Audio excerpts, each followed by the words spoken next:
30 Juni yang lalu datang ke Barreskrim untuk dua hal.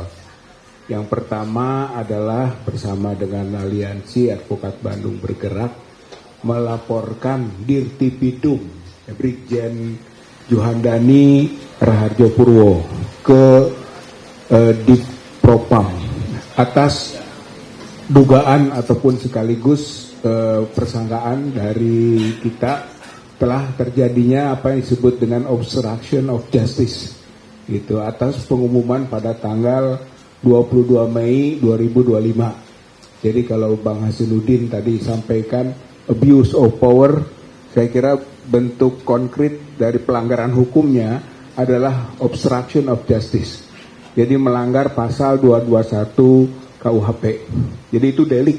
Jadi Dirtipidum Brigjen Juhandani Raharjo Purwo melakukan tindak pidana dan itulah yang dilaporkan oleh TPUA kemarin ke Propam Mabes Polri.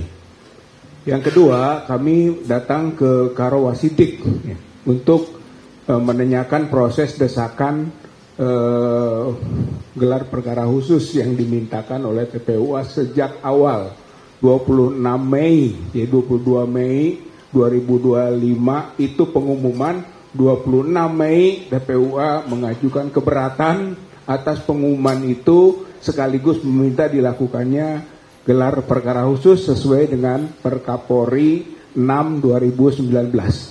Dan itu berulang-ulang ditanyakan dan terakhir jawabannya yaitu pada tanggal 30 itu juga gitu. Jadi pada siang harinya kita bertemu dengan Korwas ya, pimpinan salah satu pimpinan di Biro Wasidik, yaitu siangnya, sore atau malamnya kami sudah mendapatkan surat untuk gelar perkara khusus tanggal 3 Juli 2025 hari Kamis besok. Jadi begitu masalahnya. Persoalannya adalah bahwa tentu saja kami sejak awal sudah mengajukan dua ahli ya, untuk ikut dalam proses itu, yaitu Dr. Rismon Sianipar dan Dr. Roy Suryo. Dan pada tanggal 30 Juni kemarin dalam pertemuan dengan Korwas Wasidik itu, maka kami sampaikan lagi dalam bentuk lisan, mohon dalam gelar perkara khusus agar diundang Dr. Rismon dan Dr. Roy itu. Dan beliau mendengarkan itu, ya, mencatat itu. Ya, tinggal masalahnya sekarang adalah mungkin aspek teknisnya kedua ahli kita ini kalaupun tidak ada undangan akan diajukan oleh TPUA dalam proses gelar perkara khusus itu, karena itu adalah hak gitu kan pelapor atau pengadu untuk menyampaikan ahlinya.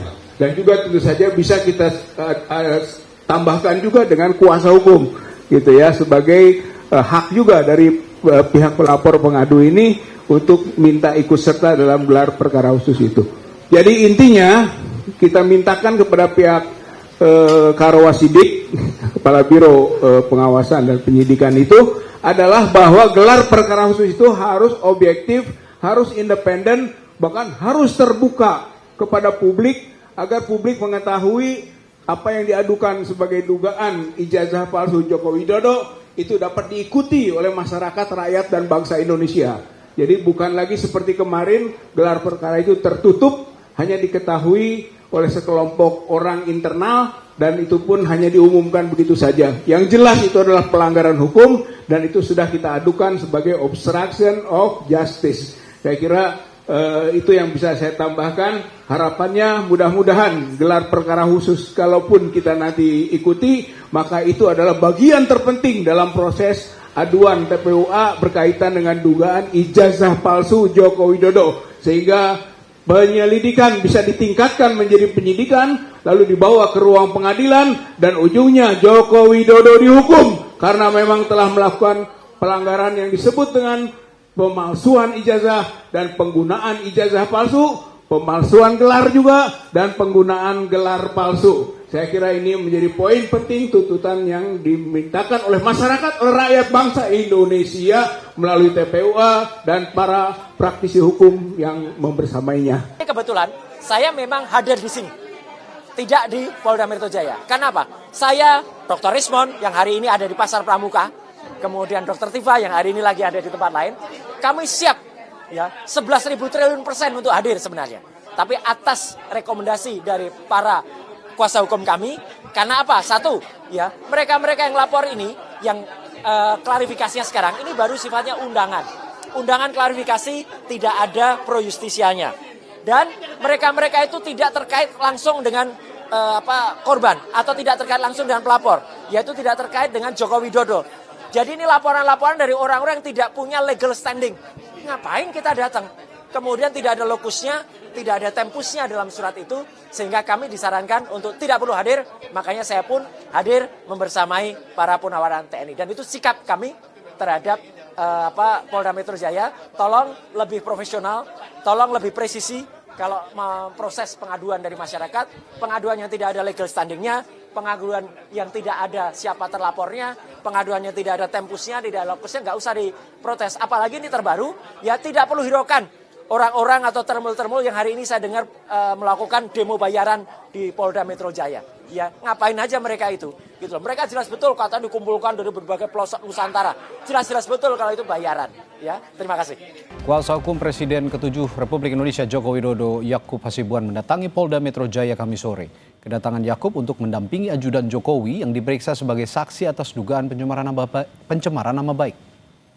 Kuasa hukum Jokowi, Yakub Hasibuan, tiba di Mapolda Metro Jaya Kamis sore dan Yakub langsung masuk ke gedung Ditkrimum Polda Metro Jaya tanpa memberikan keterangan kepada wartawan.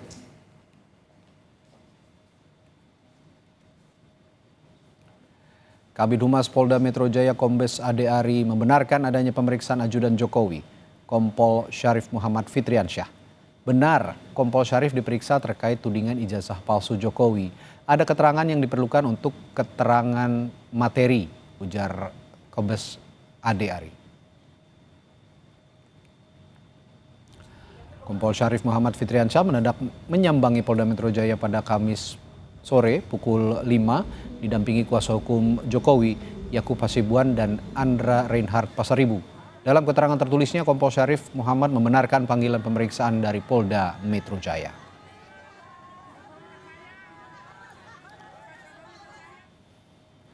Dalam keterangan tertulis kepada Kompas TV, Kompol Syarif menyebut, saya memenuhi panggilan dari penyidik Polda Metro atas pemberian kesaksian terhadap kasus yang dilaporkan oleh Bapak Joko Widodo.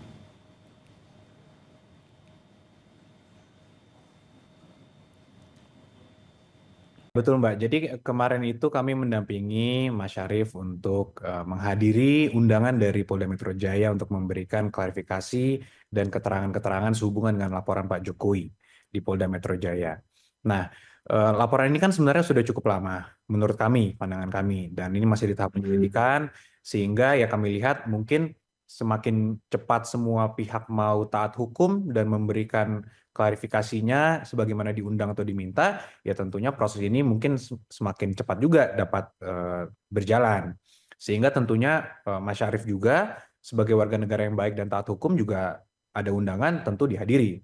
Ditanyanya juga seputaran apa yang beliau ketahui tentang laporan Pak Jokowi, dikonfirmasi juga mengenai tanggal-tanggal, lokasi-lokasi yang ada di laporan polisi yang telah dibuat oleh kami. Nah, selanjutnya juga yang menjadi pertanyaan, ada pihak-pihak juga yang mengaku sudah diundang juga namun menolak untuk hadir juga untuk memberikan klarifikasi. Nah, ini yang juga kami sayangkan, sedangkan di mana Pak Jokowi itu dilaporkan atau diadukan di Mabes Polri pun Pak Jokowi aja datang untuk memberikan klarifikasinya. Tapi kok ada pihak-pihak yang diundang Polda Metro Jaya yang selama ini mungkin dengan PD memberikan banyak keterangan di media-media, namun dipanggil Polda Metro Jaya atau diundang lah, bukan dipanggil, masih diundang untuk memberikan klarifikasinya sekitaran dengan hal-hal yang disampaikan di sosial media, di media massa dan sebagainya, tapi malah tidak mau hadir. Dengan kan katanya ada advis dari kuasa hukumnya. Itu yang kami sayangkan, Mbak. Oke, Bang Yakub, tapi bentuk kami juga mengerti, ini kan kasus dugaan ijazah palsu yang diperkarakan oleh penuding kan terjadi saat Pak Jokowi masih kuliah. Nah, apa kaitannya kejadian itu dengan keterangan dari seorang ajudan Pak Jokowi? Apakah memang nama Kompol Syarif ini disebutkan oleh Pak Jokowi langsung sehingga memang harus dipanggil oleh polisi pada akhirnya? Bukan. Artinya kan pada saat Pak Jokowi membuat laporan, tentunya kan di situ ada diterangkan kapan pertama Pak Jokowi mengetahui ada hal-hal yang mencemarkan nama baik atau keterangan yang menurut beliau adalah fitnah atau tidak benar. Nah, hal-hal ini tentunya kan disampaikan juga kepada beberapa orang.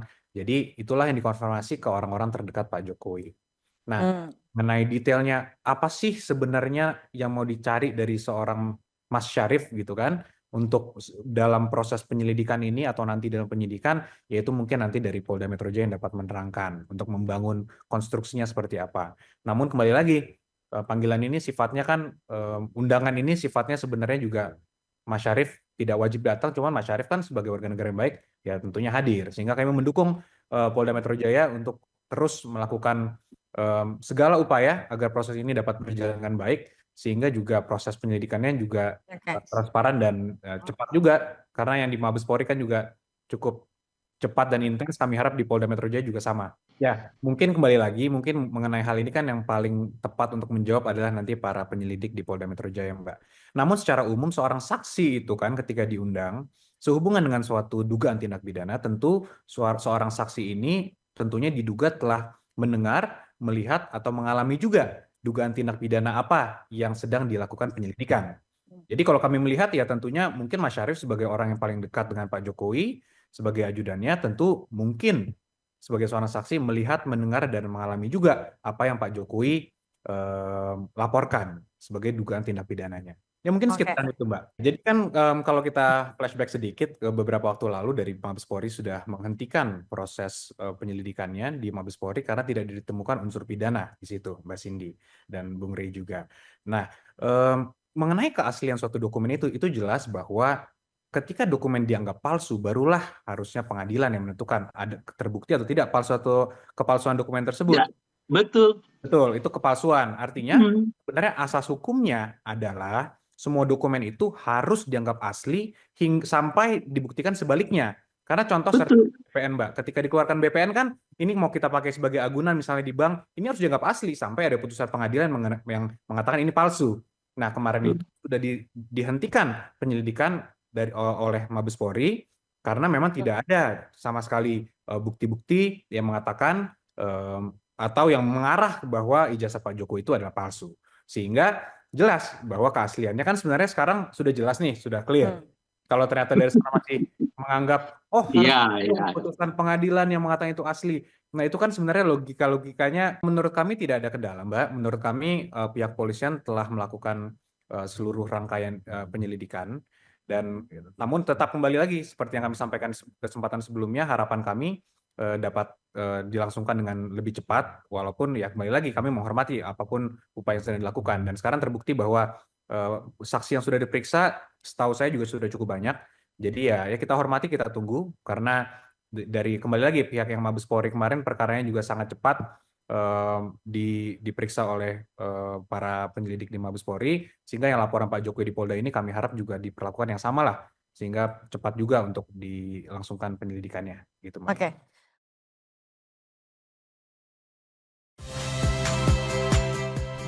Saya Muhammad Syahreza.